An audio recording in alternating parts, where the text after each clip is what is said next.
एक 8-10 दिवसापूर्वी आपण सोलकर मॅडमचा बिफोरचा व्हिडिओ घेतला होता. ते आपल्या ट्रीटमेंट सेंटरला आले होते. सोबत त्यांचे मिस्टर त्यांना घेऊन आले होते. अक्षरशः धरून सपोर्ट देऊन लंगडत आले होते. आणि आजला इथे आपण त्याच्या 2 दिवसानंतर त्यांनी आपला योगा क्लास हा निरामय बघा. ही संध्याकाळची बॅच आहे. तर ही बॅच ते रत्नागिरीत असल्यामुळे त्यांना ऑफलाईन शक्य आहे.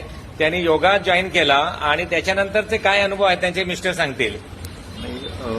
15 दिवसापूर्वी खूपच त्रास होत होता आणि म्हणजे दोघांनी धरून तिला चालवावं लागत असे आणि घरात म्हणजे पायरी सुद्धा चढू शकत नव्हती अशी परिस्थिती होती.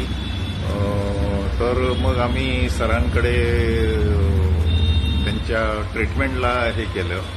तिथे त्यांनी इमर्जन्सी म्हणून आम्हाला प्रवेश दिला आणि त्यांनी तिथली ट्रीटमेंट केल्यानंतर मग योगा कंटिन्यू करायला सांगितलं. ते आम्ही तिथून मग इथे योगासाठी येतोय. आज जवळजवळ 8-9 दिवस झालेत. त्याच्यात म्हणजे बराचसा आता ती एकटी स्वतः चालते फिरते, तर कोणी धरावं लागत नाही आणि तिच्या मुवमेंट्स पण म्हणजे वाढल्या आहेत, चांगल्या आहेत. म्हणजे चांगली प्रोग्रेस आहे असं म्हणायला काही हरकत नाही. आणि याच्या पुढेही आम्ही जरा कंटिन्यू करू म्हणजे तिला पूर्णतः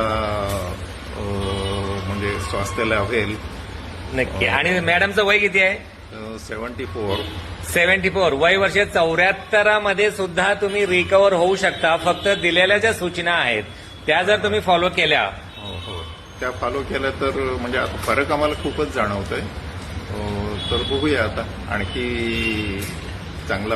नक्की. तर लोकांना हेच सांगायचं आहे की एकतर तुम्ही ऑफलाईन किंवा ऑनलाईन, बाहेर असेल तर ऑनलाईन जॉईन करू शकता. नसेल तर किमान जे दिलेले एक्सरसाइज असतात मणक्यासाठी ढोबऱ्यासाठी तेवढे तरी एक्सरसाइज पथ्य, काही आयुर्वेदिक मेडिसिन जर कंटिन्यू केलं तरी तुम्हाला तेवढ्या आजारापुरता फरक पडतो. आणि पूर्ण जर तुम्हाला निरोगी व्हायचं असेल तर योगाला पर्याय